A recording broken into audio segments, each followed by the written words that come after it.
Boa noite, irmãos. Eu saúdo os irmãos na graça e na paz do nosso Senhor. Nós vamos iniciar agora o nosso culto, que terá participação de muitos dos nossos irmãos. E quero chamar a atenção primeiramente, uma imagem que me chamou a atenção essa semana foi essa foto que está aí do lado, que é a foto que o nosso irmão Diácono Eduardo enviou. A igreja vazia. E detalhe, tem ali uma garrafinha de álcool em gel em cima da mesa. Isso representa a nossa situação atualmente, que estamos cada um dentro das suas próprias casas, tomando seus cuidados. E gostaria de deixar, diante dessa situação, deixar com os irmãos o Salmo de número 126. O Salmo de número 126 ele foi escrito numa situação em que Israel havia voltado do cativeiro. A situação era de terra arrasada, mas eles estavam alegres de estarem de volta à terra, da situação ter sido restaurada, mas ao mesmo tempo eles ainda há algo para ser restaurado. Nós estamos vivendo isso, irmãos. Nós estamos no meio de um cativeiro, estamos cativos nas nossas próprias casas, não estamos podendo ir à igreja. Os irmãos vão ver no final deste vídeo, desse culto, uma surpresa que eu preparei, ao final. E quando eu estava fazendo aquilo, assim, fui tomado de muita emoção quando eu estava fazendo aquilo, porque a gente sente saudade do convívio com os irmãos. E nós estamos vivendo isso. Estamos exilados em nossas próprias casas e sabemos que essa situação será restaurada. Quando o Senhor restaurar a sorte de Sião, essa nossa sorte será restaurada em nome de Jesus. E quando isto acontecer, nós sabemos que todos os problemas não estarão resolvidos, porque ainda haverá algo a ser restaurado. A nossa economia deverá ser restaurada. Então, o Salmo de número 126 diz: quando o Senhor restaurou a sorte de Sião, ficamos como quem sonha. Essa é a nossa expectativa, que tudo isso passe e a gente olhe para trás. E no versículo 2 diz: então a nossa boca se encheu de riso e a nossa língua de júbilo. Então entre as nações se dizia: grandes coisas o Senhor tem feito por eles. Com efeito, grandes coisas o Senhor tem feito por nós, por isso estamos alegres. Nós sabemos que apesar dessa situação, Deus já fez grandes coisas por nós. Então esse é o momento, a partir de agora, a partir do começo deste vídeo até o final, de nós manifestarmos a nossa alegria, porque o Senhor fez grandes coisas por nós. E ao mesmo tempo, no versículo 4, nós devemos clamar: restaura, Senhor, a nossa sorte como as torrentes no Negueb. Os que com lágrimas semeiam, com júbilo ceifarão. Quem sai andando e chorando enquanto semeia, voltará com júbilo, trazendo os seus feixes. Que Deus abençoe, que esse culto seja primeiramente um culto que você esteja engrandecendo ao Senhor, e que você seja edificado por este vídeo, Pai.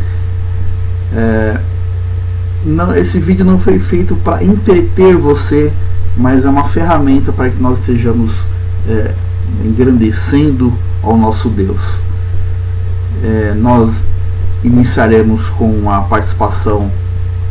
primeira participação, dos lares. Primeiro vai ser a participação da família do nosso presbítero Enéas, que fará a leitura de um texto e fará uma oração. E essa oração eu considero como uma oração de início do nosso culto nesta noite. Que Deus os abençoe.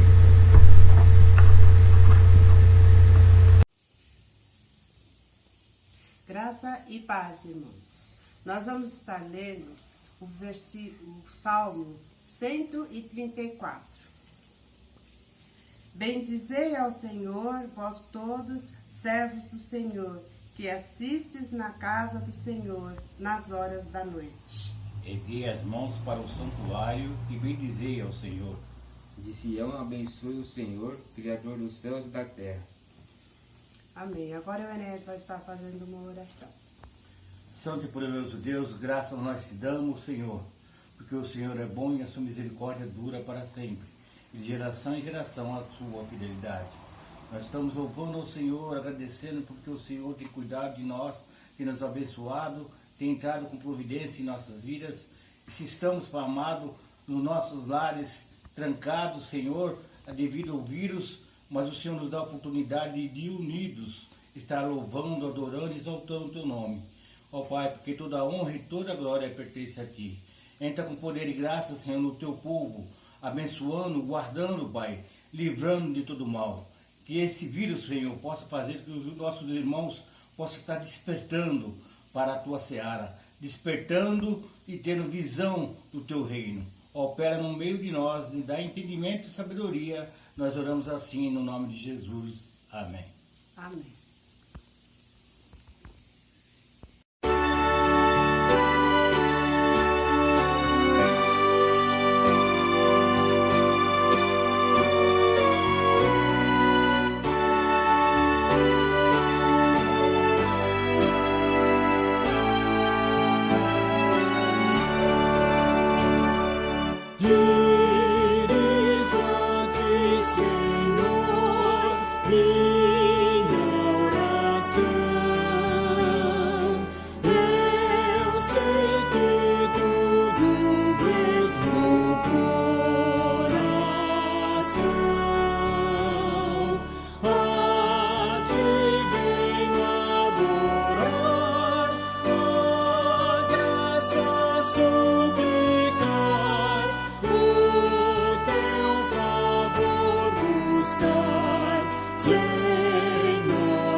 meu povo, que se chama pelo meu nome, se humilhar e orar e me buscar e se converter dos seus maus caminhos, então eu os ouvirei dos céus, perdoarei os seus pecados e sararei a sua terra. Estarão abertos meus olhos e atentos meus ouvidos à oração que se fizer neste lugar. Amém.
desceu e a terra tremeu.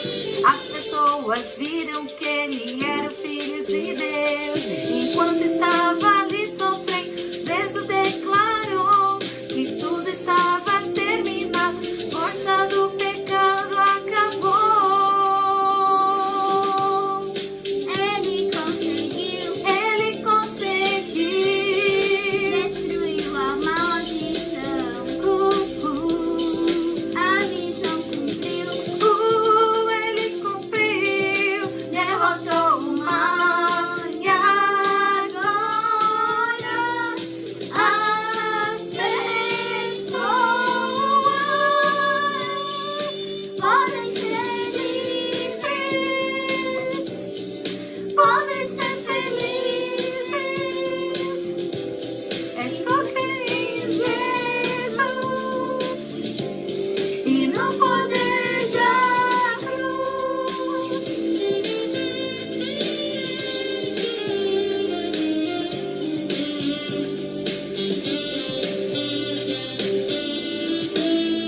Porque me amou tanto assim, porque me amou. Jesus se entregou pra morrer por mim, Senti tanta dor que eu deveria sentir.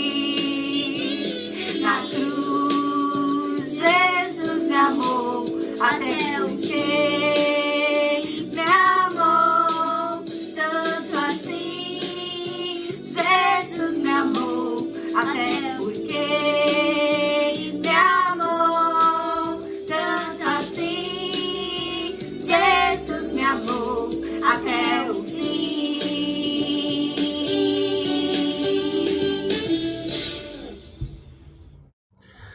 Graça e paz, irmãos. Tudo bem? Saudade de vocês. Estou aqui, vou ler Isaías 40, que diz assim, a partir do versículo 28. Não sabes, não ouvistes que o eterno Deus, o Senhor, o Criador dos fins da terra, nem se cansa, nem se fadiga? Não se pode esquadrinhar o seu entendimento. Faz o forte ao cansado e multiplica as forças ao que não tem nenhum vigor. Os jovens se cansam, se fadigam, e os moços de exausto caem. Mas os que esperam no Senhor renovam suas forças, sobem como asas como águia, correm, não se cansam, caminham, não se fadigam. Estamos com saudades um do outro, mas, que Deus abençoe a gente nessa quarentena e que acabe logo e a gente possa se rever e cultuar o Senhor todos juntos. Amém? Deus abençoe e forte abraço.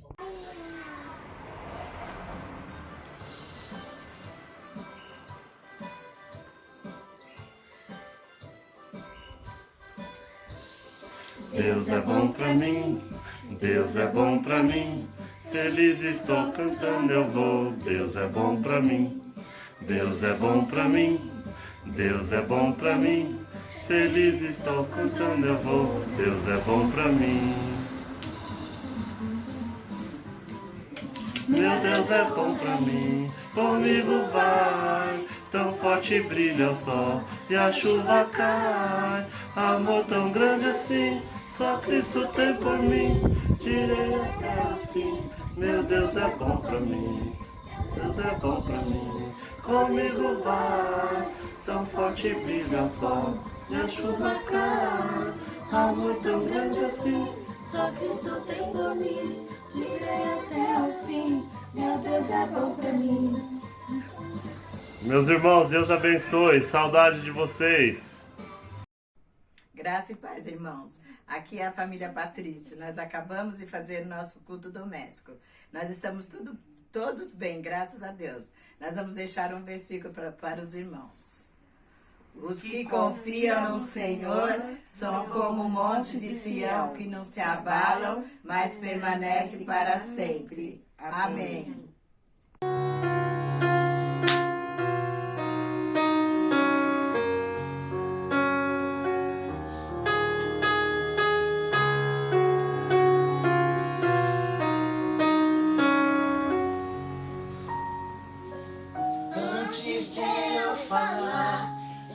cantava sobre mim. Tu tens sido tão, tão bom pra mim.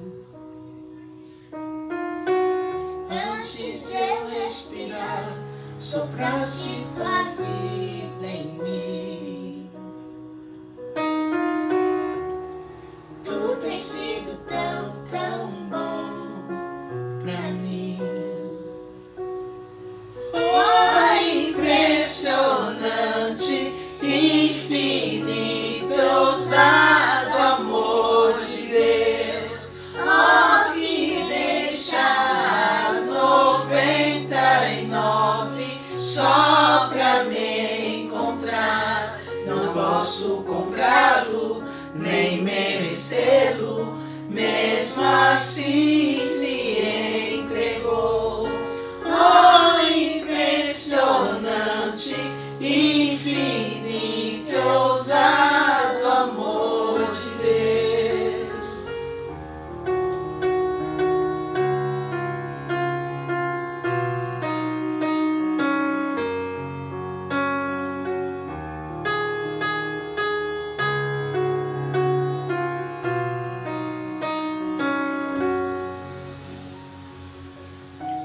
Inimigo eu fui, mas teu amor lutou por mim. Tu tens sido tão, tão bom pra mim. Não tinha valor, mas tudo pagou por mim. Tu tens sido tão, tão bom pra mim. Oh, impressionante, infinito, ousado amor de Deus. Oh, que deixa as 99 só pra me encontrar. Não posso comprá-lo, nem merecê-lo, mesmo assim se entregou. Oh, impressionante, infinito, ousado amor de Deus.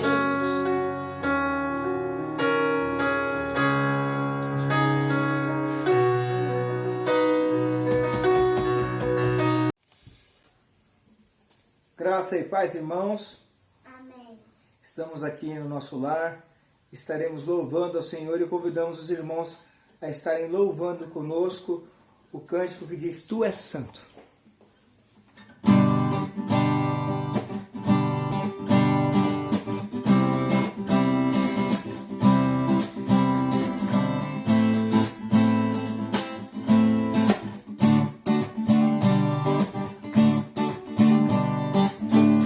Tu és santo, Tu és santo, poderoso, poderoso.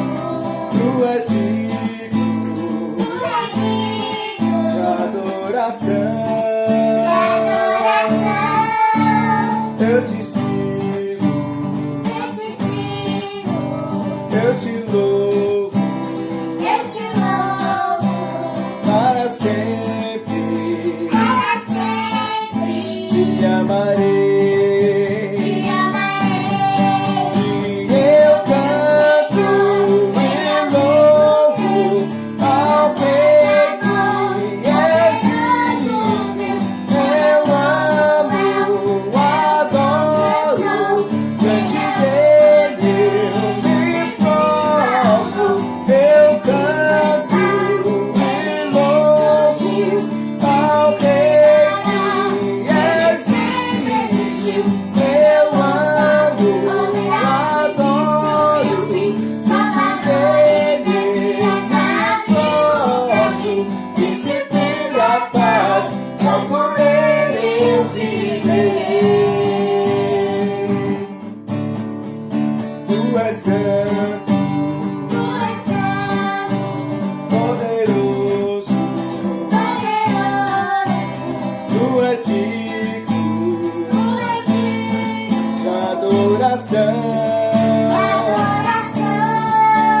Eu te sigo, eu te louvo, para sempre, te amarei. E eu canto e louvo ao Rei que é digno. Eu amo, adoro, te vejo e posso. Eu canto e louvo ao Rei que é digno. Eu amo, adoro, te vejo e posso. E sempre da paz, só por Ele eu viverei. Ele é meu Senhor, Ele é o meu Senhor, Ele é o Rei dos Reis, Ele é o Pai de amor, poderoso Deus, é o Emmanuel, é o grande eu sou, Ele é o Cordeiro que me salvou, Ele vivo está, Ele ressurgiu, sempre reinará, Ele sempre existiu, Ele é o Alfa, Ômega, o início e o fim, Salvador e Messias, amigo pra mim, que sempre dá paz, só por Ele eu viverei, só por Ele eu viverei.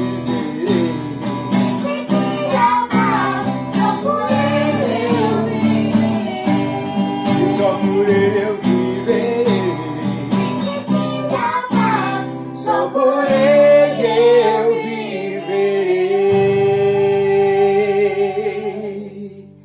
E para encerrar, a Heloísa estará fazendo uma oração. Feche seus olhos, abaixe suas frontes e oremos ao nosso Deus. Senhor, nosso Deus, Santo Pai, obrigada que nos abençoe. Que fique muito bem, Senhor, que você nos proteja do vírus, Senhor, que não aconteça nada com a gente, Senhor, perdoe nossos pecados, Senhor, que fique tudo bem, que a gente não pegue esse vírus, Senhor, que fique tudo bem na casa de todo mundo, Senhor, que você abençoe todo mundo, Senhor, que também todo mundo fica bem, Senhor, em nome de Jesus, amém. Amém. Deus abençoe a cada um dos irmãos, esperamos que todos estejam bem e que a paz do Senhor esteja com cada um de vocês. Deus abençoe. Tchau, tchau. Boa tarde, irmãos. Graça e a paz de Cristo Jesus. Eu gostaria de, mais uma vez, compartilhar a palavra de Deus, para que possamos todos ser fortalecidos, edificados na palavra de Cristo. E hoje eu quero fazer isso olhando para a carta de Paulo aos Filipenses, Filipenses capítulo 1, a partir do verso de número 3 ao verso de número 11. Filipenses 1, do verso 3 ao verso 11. Diz assim a palavra de Deus: Dou graças ao meu Deus por tudo que recordo de vós, fazendo sempre com alegria súplicas por todos vós em todas as minhas orações, pela vossa cooperação no Evangelho, desde o primeiro dia e até agora. Estou plenamente certo de que aquele que começou a boa obra em vós há de completá-la até o dia de Cristo Jesus. Aliás, é justo que eu assim pense de todos vós, porque vos trago no coração, seja nas minhas algemas, seja na defesa e confirmação do Evangelho. Pois todos sois participantes da graça comigo, pois minha testemunha é Deus, da saudade que tenho de todos vós, na terna misericórdia de Cristo Jesus. E também faço esta oração, que o vosso amor aumente mais e mais em pleno conhecimento e toda a percepção, para aprovardes as coisas excelentes e serdes sinceros e inculpáveis para o dia de Cristo, cheios do fruto de justiça, o qual é mediante Jesus Cristo, para a glória e louvor de Deus. Oremos. Santo e eterno Deus, obrigado pela Tua palavra, pela Tua graça Obrigado, Senhor, pela tua obra na cruz, em favor dos teus eleitos. Obrigado, Senhor, pela maneira como nos tem sustentado nestes momentos. Sabemos, ó Pai, que circunstâncias contrárias são parte da vida nesta terra, mas nós também sabemos que o Senhor está no controle, no pleno controle de todas as coisas. Por isso, ó Deus, oramos a Ti novamente, no nome do Teu Filho Jesus, para que o Senhor nos fortaleça e nos edifique por meio da Tua palavra. Senhor, obrigado mais uma vez pela Tua graça, pelo Teu povo que está ouvindo esta mensagem agora. Que o Senhor abençoe a cada um de nós, todo o Teu povo, por meio da graça que o Senhor tem dispensado a nós. E por meio do Evangelho nos faça mais e mais alegres e participantes da graça, juntamente com os nossos irmãos. Ainda que em momentos como este que temos vivido, que a graça do Senhor superabunde em nossas vidas e na vida da nossa igreja. É assim que oramos, em nome de Jesus. Amém. Irmãos, quando nós falamos desta carta aos Filipenses, nós precisamos lembrar de algumas informações importantes. A primeira informação importante é que Paulo escreveu esta carta quando estava em prisão, provavelmente em Roma, conforme relata o texto de Atos 28. Portanto, quando lemos a carta aos Filipenses, temos de saber que as circunstâncias enfrentadas pelo apóstolo não eram as melhores circunstâncias, eram circunstâncias difíceis. E quando as circunstâncias não nos favorecem, tendemos ao desânimo. Contudo, aqueles que desfrutam da graça de Deus e permanecem na fé, jamais se abalam, mas com perseverança seguem firmes, pois compreendem que nada foge do controle soberano de Deus. Há muitas coisas que nós precisamos, então, refletir para compreendermos o tempo presente. Semelhantemente, irmãos, a igreja atual experimenta também dias complicados, dias de isolamento social, de debates políticos intensos, de polêmicas acerca das doutrinas e práticas referentes à necessidade atual da igreja, como, por exemplo, se a ceia deve ou não ser ministrada online. Além destas coisas, a igreja brasileira ainda sofre com muitos falsos mestres e ensinos perniciosos que adentraram a igreja e ganharam espaço entre nós, entre os membros de nossa igreja. Diante de tantas questões, irmãos, que a igreja tem enfrentado, nós precisamos atentar para uma necessidade interna, a fim de que possamos resistir e vencer os variados obstáculos que se colocam diante de nós. Diante disso, irmãos, eu quero propor a ideia, um tema para este texto, que é um modelo para as nossas orações. O tema é um modelo para as nossas orações. A gratidão, a intercessão e a cooperação que formam um modelo para a nossa oração. Nestes dias difíceis que temos vivido, nós precisamos olhar para esta oração de Paulo, cheia de ações de graças, de gratidão a Deus, mas também intercedendo pelo povo, intercedendo pela igreja, como uma espécie de modelo para a nossa oração nos dias atuais. Então nós vamos falar sobre um modelo para as nossas orações com base neste trecho da palavra de Deus. E a primeira lição, irmãos, que nós aprendemos ao olhar para esse texto é justamente sobre a gratidão a Deus. E por que é importante falar isso?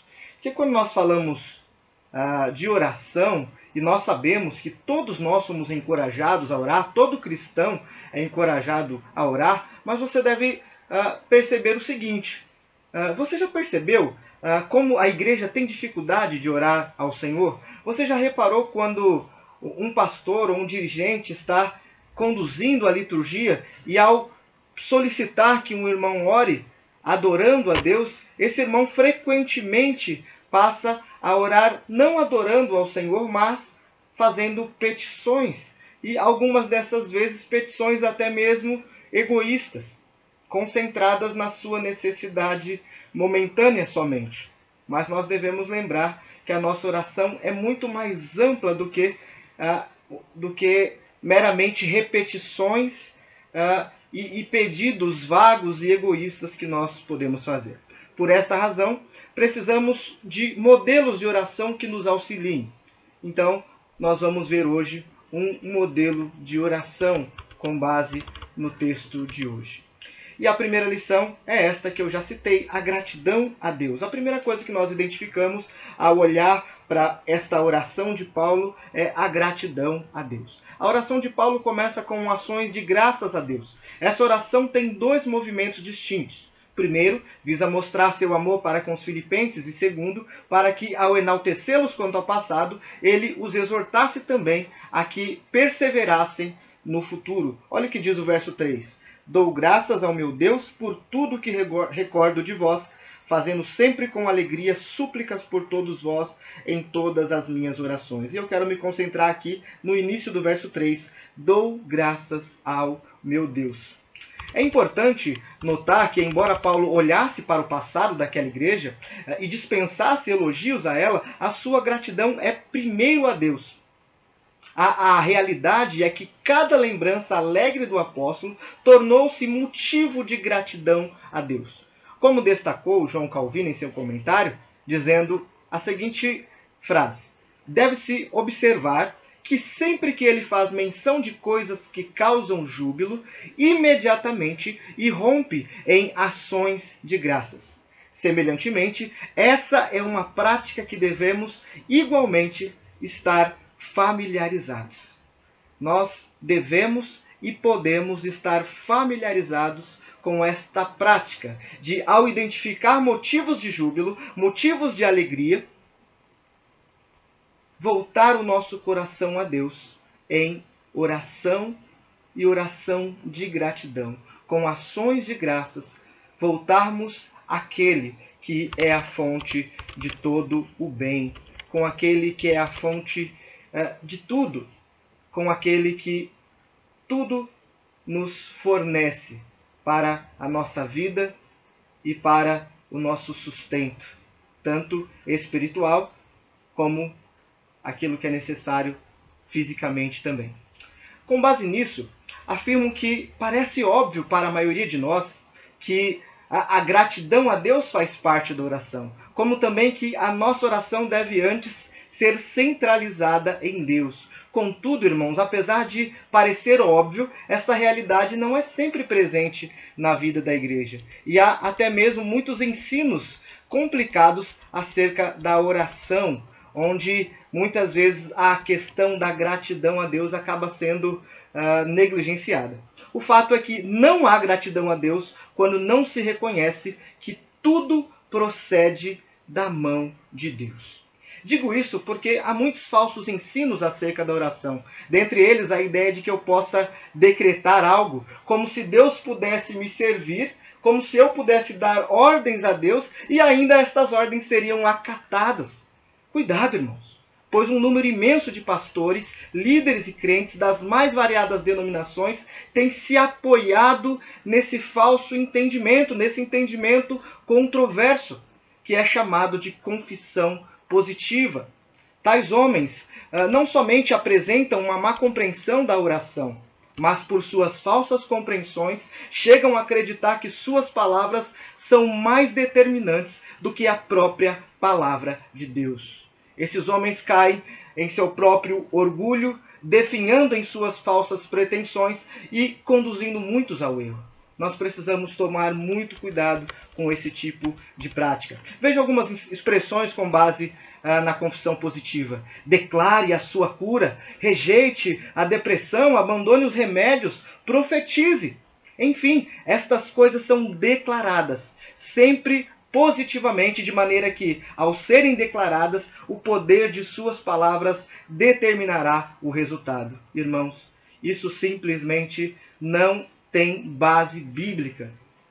Há uma distorção muito grande que traz esse falso entendimento e prejudica a nossa vida como um todo, a nossa experiência com Deus, mas também a nossa vida de oração. Muitas vezes somos motivados ou levados a orar com estas falsas ideias trazidas por meio de muitos homens do nosso tempo. Há muitos erros, irmãos, e imprecisões teológicas que são afirmadas como sendo verdadeiras. Por isso, devemos ser criteriosos com tudo que nós ouvimos. Cuidado com os líderes que você segue. Cuidado com os programas que você assiste. Cuidado com as igrejas que você visita. Muitas destas igrejas, muitos desses líderes que você ouve na TV, não são verdadeiramente líderes evangélicos, líderes protestantes, líderes que se baseiam naquilo que nós chamamos do sola scriptura. Nós precisamos tomar cuidado, porque há muitos erros que têm adentrado também as nossas igrejas. E infelizmente muitos irmãos próximos a nós, irmãos da nossa denominação, irmãos de denominações históricas pautadas na palavra de Deus, que têm sido influenciados por esse tipo de prática. Não estão curados, mas declaram estar curados, como se aquela afirmação positiva pudesse transformar a sua realidade. Quando na verdade, o que acontece é exatamente o contrário. Para não cairmos no erro, então, irmãos, precisamos de modelos bíblicos e boa literatura cristã que nos auxiliem a moldar a nossa vida. Eis um exemplo. A gratidão nos anima na oração e expande o coração em louvor ao ver que cada misericórdia vinda da mão de Deus como nosso Deus. A gratidão nos anima na oração e expande o coração em louvor ao ver cada misericórdia vinda da mão de Deus como sendo o nosso Deus. Deste modo, a gratidão deve fazer parte da nossa vida. A gratidão deve tornar-se um dos grandes fundamentos de nossas orações, seguidas de uma consciência correta de nossa necessidade, mas, acima de tudo, do entendimento correto da pessoa de Deus, que é a fonte de todo o bem. A afirmação que eu fiz anteriormente, falando da gratidão, que anima o nosso coração, é uma palavra dita por Matthew Henry. Portanto, nós precisamos buscar bons materiais e boa palavra de Deus, bom ensino da palavra, bons pregadores da palavra, para aprendermos a orar como convém, para aprendermos a orar de maneira bíblica, ignorando todos os falsos ensinos e falsas ideias que têm adentrado a nossa igreja. Mas, irmãos, se a primeira lição deste texto é que nós devemos dar graças a Deus, nós devemos dispensar a ser conduzidos a Deus em gratidão por tudo, a segunda lição é que nós devemos também interceder pela igreja. Nós não somente agradecemos a Deus pela igreja, mas nós intercedemos pela igreja. Num primeiro momento, nós tratamos deste fundamento importante para as nossas orações, que fala da centralidade de Deus nas nossas orações, sendo este um fundamento que não pode ser desprezado. Quando não somente falamos com Deus ou pedimos coisas que necessitamos, antes devemos lembrar que a oração é um privilégio e que tal acesso fora conquistado por Cristo.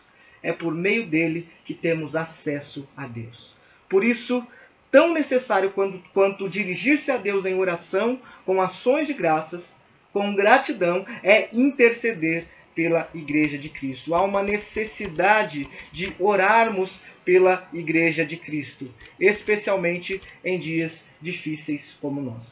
De novo, eu recordo o verso 3 que diz: dou graças ao meu Deus por tudo que recordo de vós.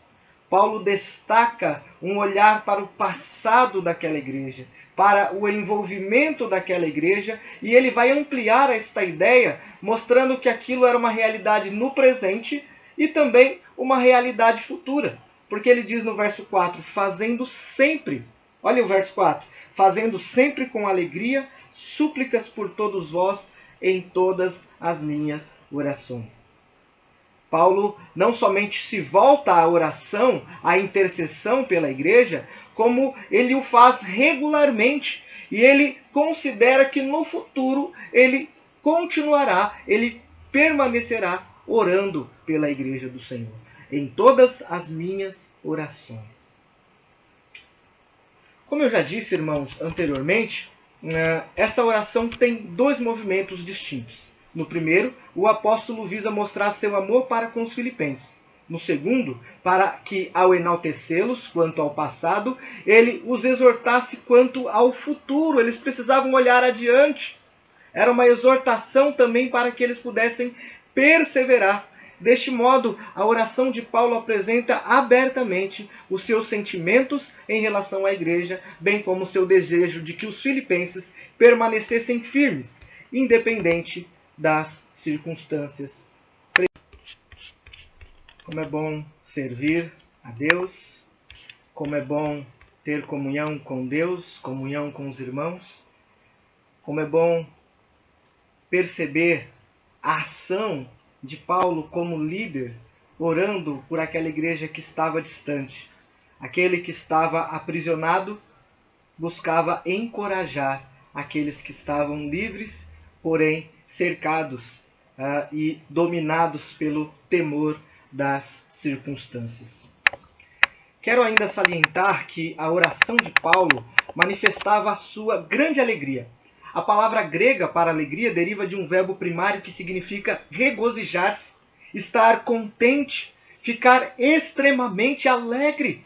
Essa alegria não é meramente uma emoção natural, mas um dom ou um fruto do Espírito. Como, por exemplo, eu posso citar Romanos 14:7, que diz: porque o reino de Deus não é comida nem bebida, mas justiça e paz e alegria no Espírito Santo. Não é sem razão, irmãos, que esta carta passou a ser conhecida como a carta da alegria. Essa é a carta mais pessoal de Paulo. É como se fosse a carta de um amigo escrevendo para outros amigos, sendo a alegria a nota dominante de toda carta. A questão é, como Paulo poderia manter-se alegre em meio às circunstâncias contrárias, em meio às circunstâncias difíceis, estando aprisionado? É porque a alegria de Paulo não é uma alegria momentânea, não é uma alegria circunstancial, mas é uma alegria que está amparada no Evangelho, na graça que é dispensada a ele e a toda a igreja. É uma alegria oriunda do Espírito Santo de Deus. Paulo não manifestava alegria por causa das circunstâncias, pois estas não eram favoráveis. Isso está claro, isto é lógico quando nós começamos a analisar o texto. A alegria presente em Paulo, longe de ser mero sentimento, é um fruto do Espírito ligado à transformação oriunda do Evangelho. Há uma nota na Bíblia de Herança Reformada que diz assim sobre esse trecho: por causa do poder transformador do Evangelho de Cristo e do ministério do Espírito Santo, a alegria caracteriza a vida do crente, a despeito das circunstâncias difíceis. Em alguns momentos, nesta carta, Paulo vai falar de sua tristeza. Mas a sua tristeza não dominava o seu coração. Antes, a alegria do Evangelho, a alegria e satisfação de permanecer em Cristo, traziam tudo o que era necessário para que Paulo experimentasse a graça e a satisfação plenamente em Cristo.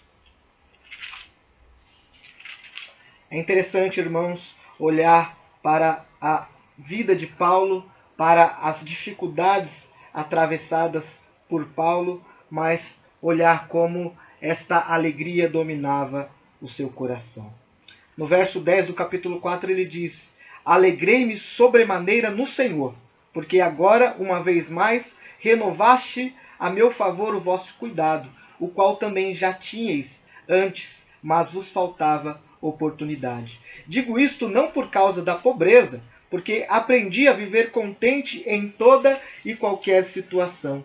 Tanto sei estar humilhado, como também ser honrado, de tudo e em todas as circunstâncias. Já tenho experiência, tanto de fartura como de fome, assim de abundância e de escassez. tudo posso naquele que me fortalece. Obviamente, aqueles que falam tanto do Evangelho da Prosperidade usam esse texto, olham somente para este verso 13 e fazem isso à luz da declaração da confissão positiva, entendendo esta palavra como um mantra, como uma espécie de poder místico que, ao ser declarada, traria qualquer tipo de vitória terrena. E algumas vezes esse texto é distorcido com frequência, principalmente para afirmar que tudo vai bem para o crente. Mas a realidade não é exatamente esta, né? No Evangelho da Prosperidade, somente os falsos líderes prosperam, enquanto os membros são literalmente extorquidos com base em falsas promessas. Mas um verdadeiro líder, semelhante a Paulo e outros, se doa e age em favor do outro. Os falsos trazem água e outros elementos de Israel, sobem aos montes e dizem ungir objetos que mudarão a sua vida, mas são os verdadeiros pastores que lhes trarão o alimento necessário, o pão diário do Evangelho, bem como dirão que sua confiança deve estar somente em Cristo. Quando Paulo declarou tudo posso naquele que me fortalece, ele declarou que ele pode passar por escassez, que ele pode passar por abundância, que ele pode passar por um número infindável de circunstâncias, mas continuar satisfeito, continuar alegre, porque ele está em Cristo, e Cristo tem o fortalecido, o guardado e dado a ele tudo o que é necessário. Assim também na nossa vida nós precisamos encontrar a satisfação somente em Cristo. Paulo, esse sim é apóstolo de verdade. Paulo não agiu de maneira semelhante aos que se dizem apóstolos nos dias atuais. Paulo não usa da negação, por exemplo, para vencer a luta que vivenciou. Muito menos decretou qual seria o seu futuro. Antes, buscou servir a igreja com integridade, encorajando-a a perseverar. O apóstolo Paulo estava em prisão, mas tendo em vista que o evangelho não pode ser contido, pregou o verdadeiro evangelho, de modo a enfatizar a esperança que se baseia em Cristo, e não no sucesso presente. Ele também enfatizou que sua prisão contribuiu para o progresso do evangelho. Se olharmos da perspectiva dos falsos teólogos da prosperidade, Paulo não é um bom exemplo para tentar provar as suas afirmações. Cuidado, irmãos. Há muito falso ensino e muitos falsos mestres que você tem ouvido, seguido, e você tem, por isso mesmo, desprezado o verdadeiro evangelho. Cuidado. Cuidado para não estar seguindo falsos líderes, falsos mestres. Cuidado para não seguir outro evangelho, ou seja, o evangelho que não procede de Deus, o evangelho que busca satisfação temporal, mas busque o verdadeiro evangelho, busque ouvir verdadeiras lideranças cristãs. Ainda que seu pastor seja um pastor simples, desconhecido, mas se ele prega a palavra de Deus com integridade, com fidelidade, considerando as suas limitações, mas sempre pautado no evangelho, então você pode ouvi-lo e você pode glorificar a Deus por isso, porque o Senhor abençoou a sua vida e a vida da sua igreja com alguém que deseja pregar a palavra com fidelidade. Mas além, irmãos, da primeira lição, do primeiro fundamento, que é a oração centralizada no próprio Deus, que é voltar-se a Deus em gratidão por tudo que Deus tem feito.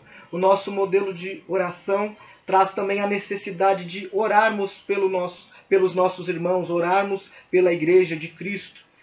E em terceiro lugar, irmãos, a lição proposta aqui com base nesse texto traz a motivação de Paulo. que é a cooperação no Evangelho, ou como veremos, a comunhão no Evangelho. Quando nós lemos o verso 4, vamos ler de novo do verso 3 em diante. Dou graças ao meu Deus por tudo que recordo de vós, fazendo sempre com alegria súplicas por todos vós em todas as minhas orações, pela vossa cooperação no Evangelho, desde o primeiro dia e até agora. A oração de Paulo como modelo para as nossas orações já nos trouxeram dois fundamentos: a gratidão a Deus, por causa da sua centralidade, e a intercessão pela igreja. Nossas orações devem também contemplar nossos irmãos em Cristo. Mas como podemos ser motivados a proceder dessa forma? O que pode mudar a nossa maneira de compreender estas coisas, de compreender a necessidade da oração na vida da igreja? A terceira lição que podemos obter da oração do apóstolo Paulo é sobre a sua motivação. Podemos atentar para várias expressões que revelam a intimidade e amor na relação de Paulo com os filipenses. Veja o que diz mais uma vez o verso 4 e 5. Fazendo súplicas por todos vós em todas as minhas orações, pela vossa cooperação no Evangelho, desde o primeiro dia e até agora. Paulo estava orando, suplicando a Deus por causa da cooperação, da comunhão destes irmãos no Evangelho. Essa cooperação, essa comunhão é a causa imediata da alegria e da gratidão de Paulo. É a consciente e constante comunhão no Evangelho a razão e o motivo para as orações do apóstolo Paulo. Há aí um reconhecimento consciente e alegre do envolvimento da igreja com o ministério de Paulo. Por isso o apóstolo declara ainda a sua confiança de que o Deus que o salvou completará a obra de salvação. Deste modo, podemos afirmar que a perseverança... Deste modo, podemos afirmar que a perseverança que pode ser evidenciada nos santos de Deus é, na realidade, produto de sua graça e não mero esforço humano. Veja comigo o verso de número 7. Aliás, é justo que eu assim pense de todos vós, porque vos trago no coração. E no final do verso ele diz: sois participantes da graça comigo.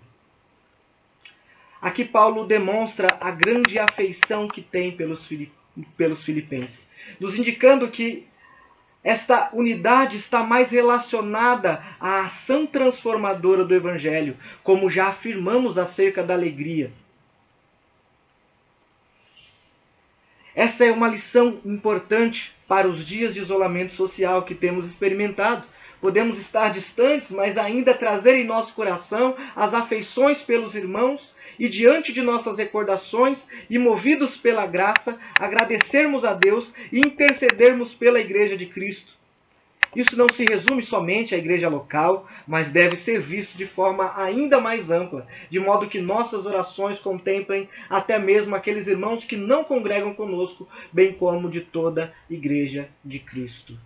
Nós temos comunhão com a Igreja de Cristo. Até mesmo irmãos que estão tão distantes de nós, missionários que nós apoiamos, a igreja perseguida, enfim, a igreja como um todo, necessitam da nossa oração. E de alguma forma, elas participam, cada uma destas igrejas, cada um desses irmãos participam conosco do Evangelho, no Evangelho, na defesa da fé.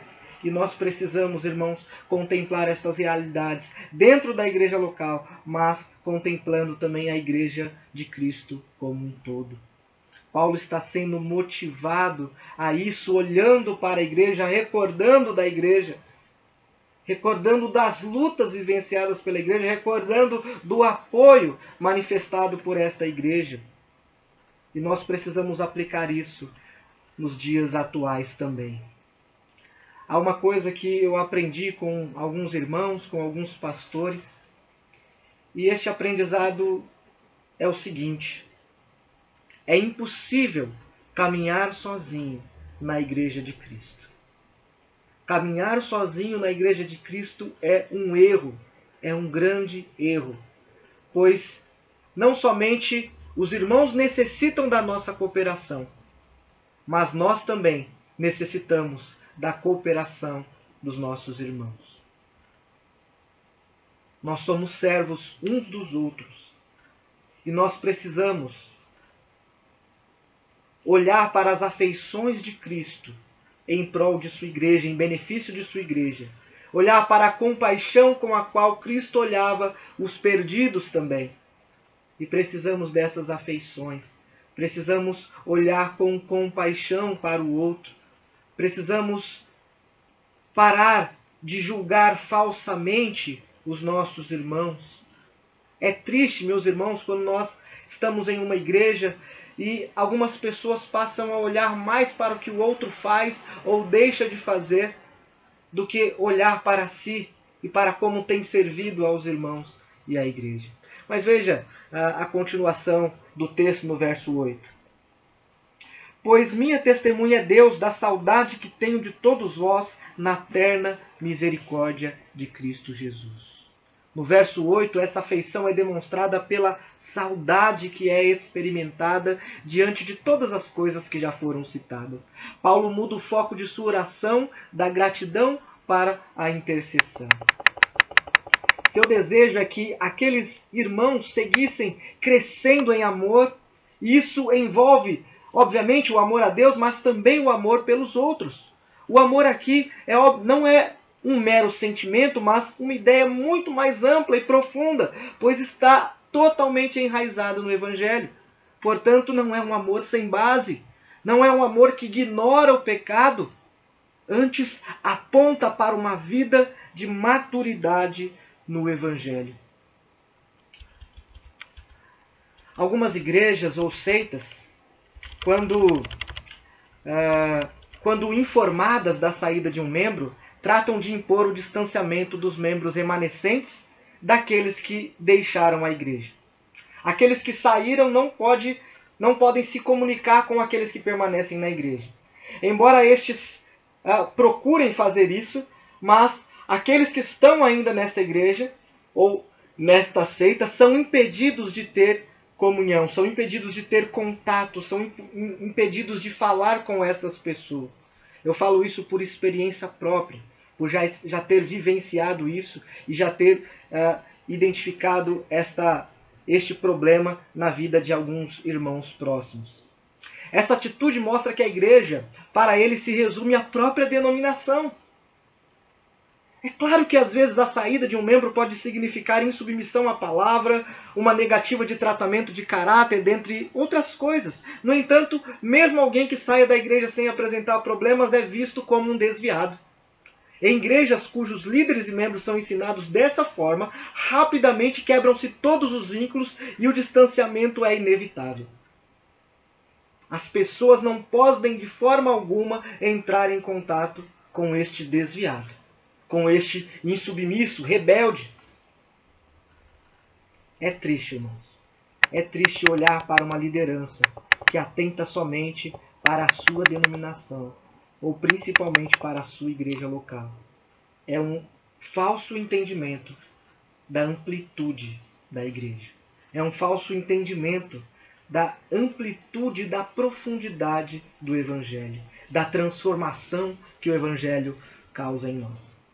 Mas, irmãos, como nós já destacamos anteriormente, sobre a questão da unidade entre Paulo e os filipenses, a comunhão tão preciosa que havia entre Paulo e os filipenses, devemos ainda sustentar que tal comunhão é ainda mais profunda. Mais profunda do que geralmente a gente pode perceber nas igrejas. Porque tal comunhão não é o resultado dos nossos esforços, mas são frutos da graça de Deus. É a graça de Deus operando em nós e na vida dos nossos irmãos em Cristo, dos eleitos de Deus, promovendo unidade, promovendo perseverança nesta unidade, esforço dos eleitos para preservar a unidade estabelecida pelo próprio Cristo. Mas há ainda outro forte indicativo desta profunda comunhão. E este forte indicativo está na expressão que Paulo usa no verso 8, terna misericórdia. Veja aí o verso 8 novamente. Pois minha testemunha é Deus da saudade que tenho de todos vós, na terna misericórdia de Cristo Jesus.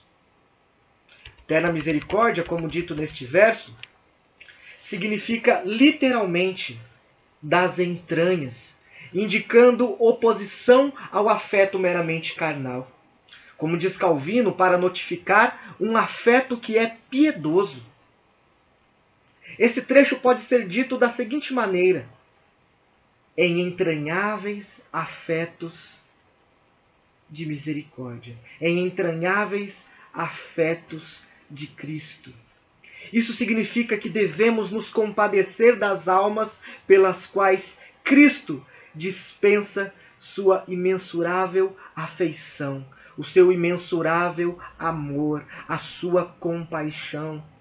Ao declarar tal sentimento, o apóstolo invoca a Deus por sua testemunha, demonstrando a sinceridade de suas afeições, bem como que estas afeições estão enraizadas no próprio Cristo.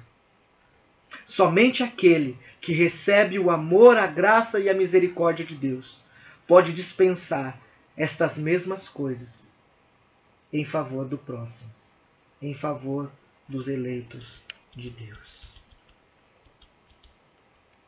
E para encerrar, irmãos, outro forte indicativo é a própria palavra que é traduzida por cooperação.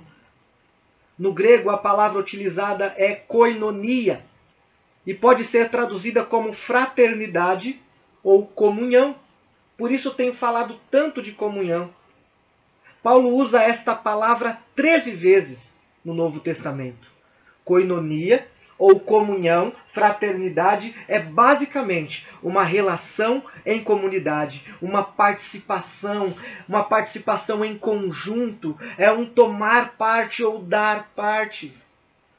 É trabalhar juntos, como ele relata tão bem nesse texto, na defesa do Evangelho, na expansão do Evangelho, tendo em vista a obra que Cristo tem praticado em nós e vai completá-la no dia de Cristo. Há uma esperança escatológica.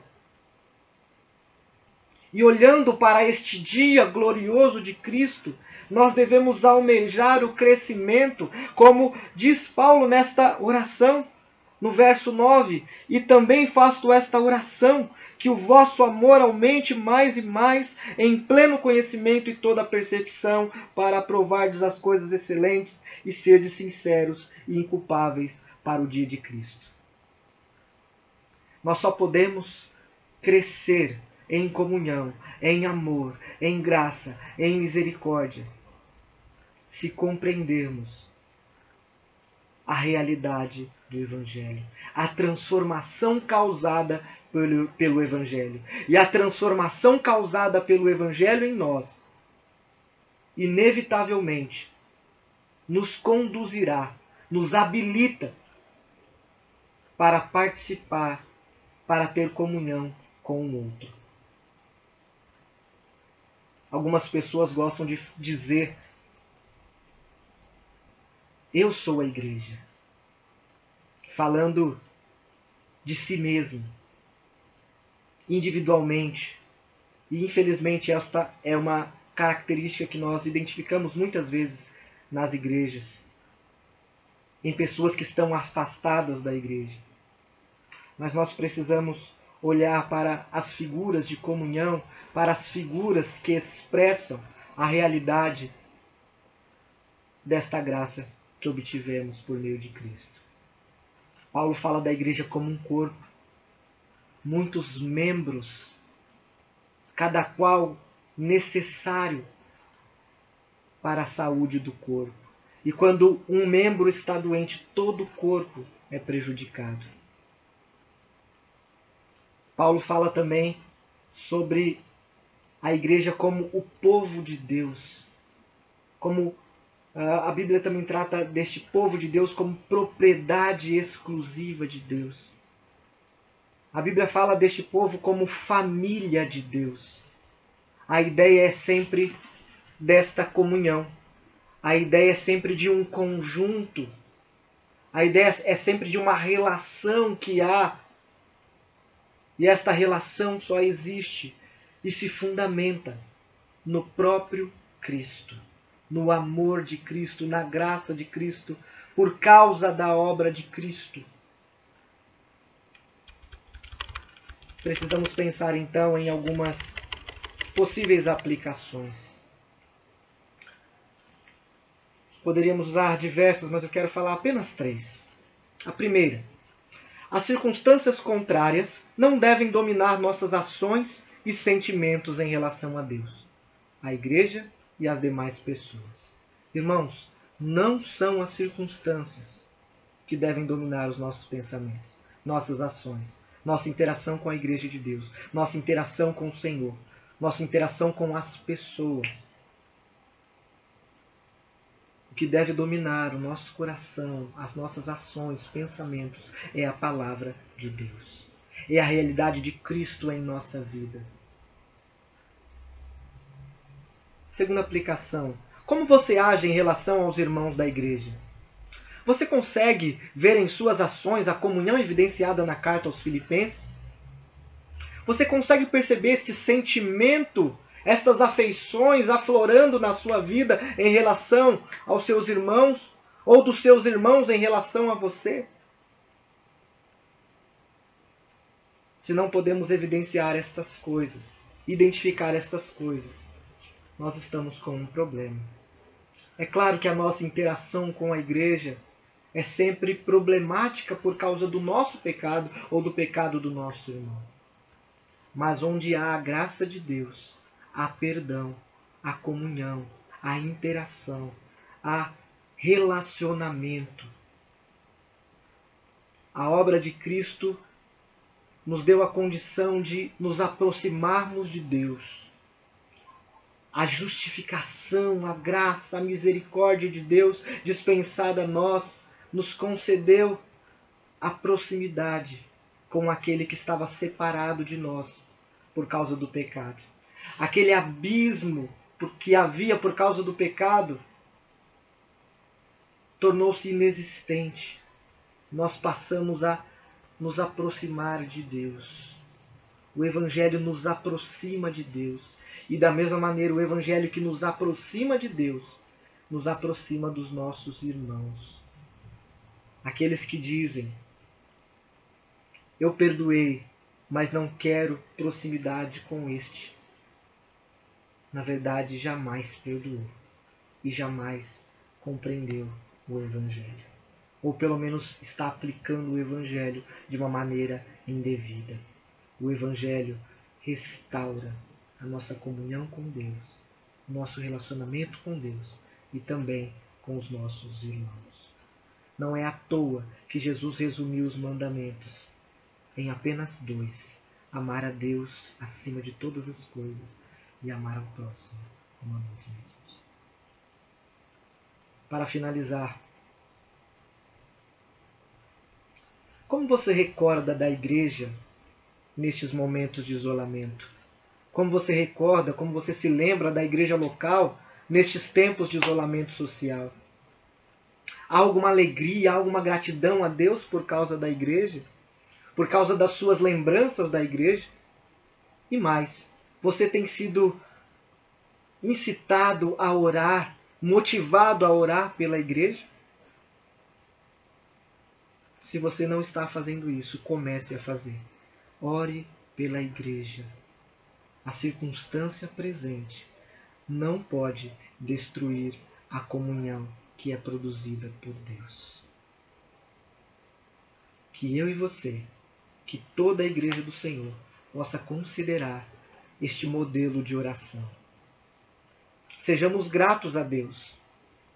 Que possamos orar e interceder pela igreja de Deus, especialmente pela igreja local.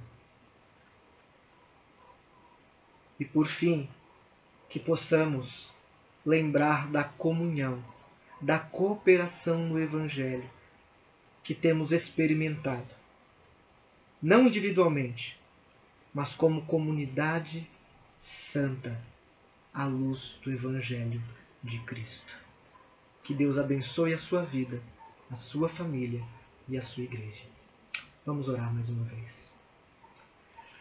Santo e eterno Deus, obrigado pela tua palavra, pela tua graça, pela tua misericórdia. Obrigado pelo teu Evangelho que nos transforma, que transforma as nossas afeições e faz com que estas afeições sejam semelhantes às afeições de Cristo pela Igreja. Que estes dias difíceis que temos experimentado possam nos ensinar muitas coisas, dentre elas, possamos agradecer a Deus, porque tudo provém dele. Mesmo as circunstâncias contrárias são circunstâncias de Deus. Tudo está no pleno controle de Deus e nós precisamos compreender o que Ele deseja de nós, o que precisamos compreender acerca de Sua graça, o que podemos compreender acerca do Teu Evangelho, do Evangelho de Cristo, para vivenciar mesmo nesses momentos, mas também para moldar as nossas relações, assim que este momento de pandemia passar. Pai, obrigado pela Igreja de Cristo. Obrigado pela igreja local. Obrigado pelos membros, pelas famílias, pelas quais nós temos tido cuidado na pregação do Evangelho.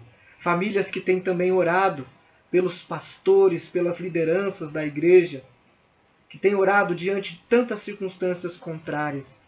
Ajuda-nos, ó Pai, para que estas circunstâncias, que não são fáceis, possam de alguma maneira nos ensinar e nos moldar. E, Senhor, que nós possamos perceber a profunda comunhão que temos com os nossos irmãos. Que possamos, por isso, agradecer a Deus com grande alegria, manifestando grandiosa afeição pelos nossos irmãos.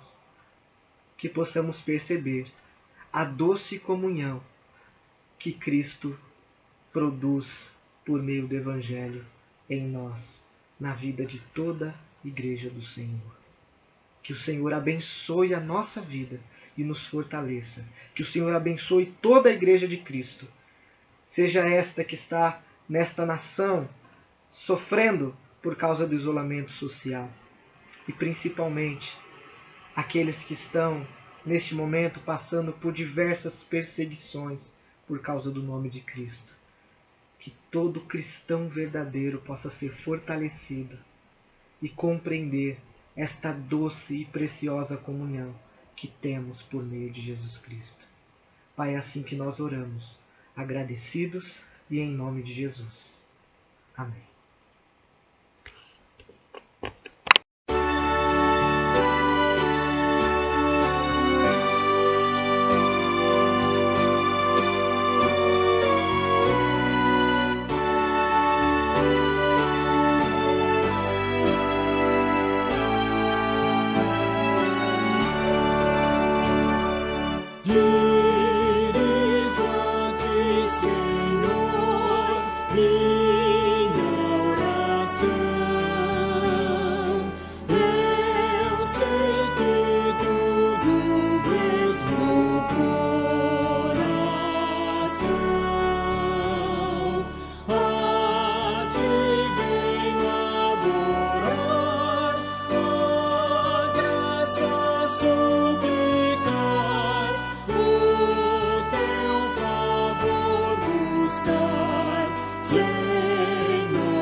Ser tu, ó meu Senhor,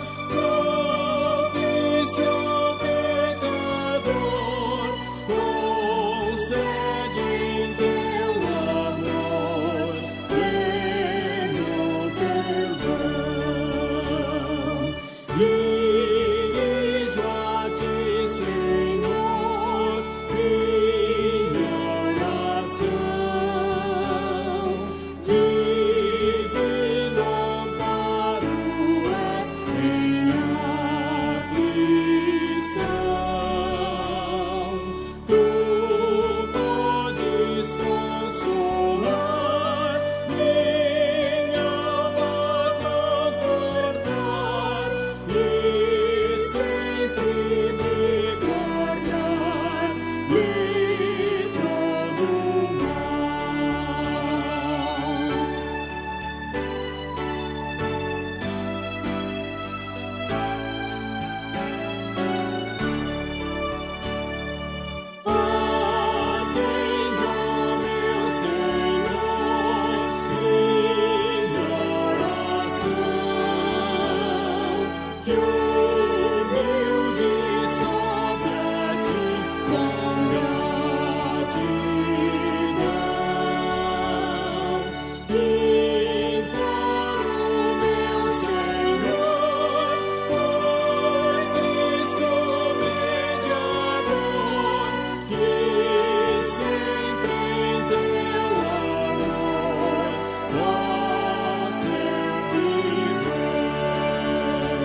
solidão